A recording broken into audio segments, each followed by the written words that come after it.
Como identificar meu chamado? Esse é o assunto do nosso vídeo de hoje e eu espero que você fique conosco até o final. Olá pessoal, tudo bem? Eu espero que esteja tudo bem com vocês. Antes de mais nada, eu gostaria de pedir, se você não é inscrito no nosso canal, se inscreva, tá? Se você já é inscrito, indique o canal para alguém. Ative o sino das notificações, dá um like e compartilha o vídeo com alguém, para que outras pessoas tenham a sua dúvida sanada também, assim como a sua e a minha serão sanadas nesse vídeo, tá? Antes da gente comentar a respeito do assunto, eu gostaria de ler um texto com você, que está escrito em 1 Reis, capítulo 19, versículo 16, diz assim: Também Jeú, filho de Nise, ungirás rei de Israel, e também Eliseu, filho de Safate, de Abel Meolá, ungirás profeta em teu lugar.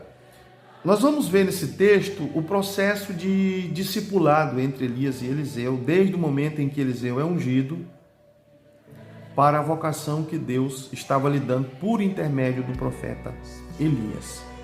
A vocação ministerial é um dom envolvido com um sentimento que Deus entrega a alguém para que essa pessoa possa exercê-lo.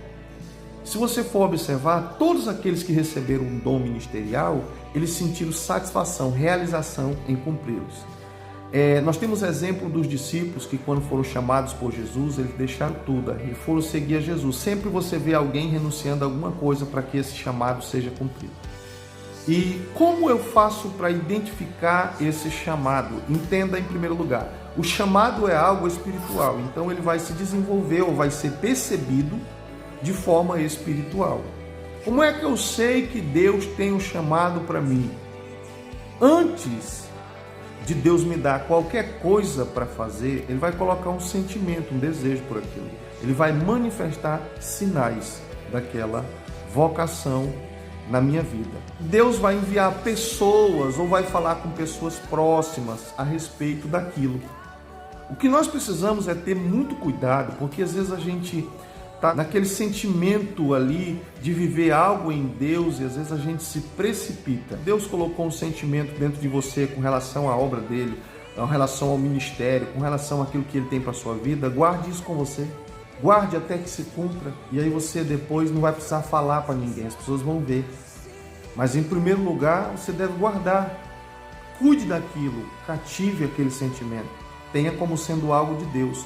Tente fazer as coisas de uma forma correta e madura, para que o que Deus colocou na sua mão não seja motivo de escândalo para outras pessoas. Você tem presenciado o tanto de escândalos que nós temos no Brasil e no mundo com relação à vocação ministerial. Muitas pessoas disseram que são chamadas por Deus e estão fazendo coisas que não têm nada a ver com o chamado que Deus entrega a alguém. Por isso que é importante a gente estar atento a essa questão. Após você ter orado a Deus para que Ele lhe oriente com relação ao chamado, fique atento aos sinais. Porque Deus vai colocar pessoas para falar a respeito do seu chamado, para lhe orientar a respeito do seu chamado. Você não precisa nem falar nada com ninguém, o que Deus colocou no teu coração.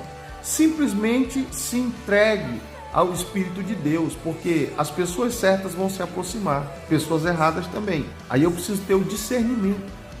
Se alguém se aproximou de você e essa pessoa ela demonstra que o interesse dela é apenas dinheiro, bens materiais, coisas dessa vida, aí você já fica esperto, tá? Porque esse aí não tem sensibilidade ao mundo espiritual. A visão dele é apenas para as coisas físicas. Aqueles que Deus vai colocar no seu caminho, eles vão lhe orientar a respeito de como você deve proceder, tá? Observando os sinais, nós vamos ter essa percepção. Em terceiro lugar, nós precisamos dar início fazendo as coisas que são pequenas e que para muita gente são irrelevantes na obra de Deus. Todo vocacionado por Deus passa por um processo de treinamento. E às vezes nós somos reprovados nas mínimas coisas, naquilo que é insignificante aos nossos olhos. Nós somos reprovados, porque você deixa de fazer coisas que são importantes, que vão colaborar para o seu ministério, mas você acha que não. E entenda, o que vai colaborar para o seu ministério não é aquilo que você quer que colabore, é aquilo que Deus estabeleceu. Às vezes uma coisa muito simples, pode iniciar uma obra muito grande na sua vida. Só que você precisa estar atento, tá? E uma das coisas importantes com relação à vocação: não tente fazer coisas para Deus para substituir sua obediência a Ele. Porque às vezes a gente julga ter um ministério e a gente quer mostrar muito trabalho, quer fazer muita coisa e substitui a nossa vida de oração. Substitui a nossa leitura com Deus, os nossos momentos de jejum, a nossa intimidade com Ele. Por isso, nós não podemos fazer coisas que vão ocupar o nosso tempo, que é para ser devotado na oração, na leitura, no jejum, tá? Mais importante que fazer a obra de Deus, é Deus fazer a obra dele em você. Os discípulos, certa feita, perguntaram a Jesus, no Evangelho de João, capítulo 6, versículo 28. Mestre, o que faremos para realizar as obras de Deus? Jesus responde no versículo 29. A obra de Deus é esta, que creiais naquele que ele enviou. Então entenda, antes de qualquer obra ser feita através de você, Deus quer começar essa obra em você. Trabalhar para Deus é refletir nas pessoas o que Deus já fez em nós.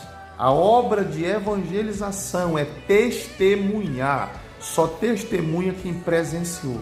Se você não presenciou nada ainda, fique quieto, busque a Deus, peça para que Deus se manifeste na sua vida, e aí você vai ter experiência com Ele, e Ele vai te conduzir na tua casa, na tua vizinhança, na escola, no trabalho, a testemunhar a respeito dele.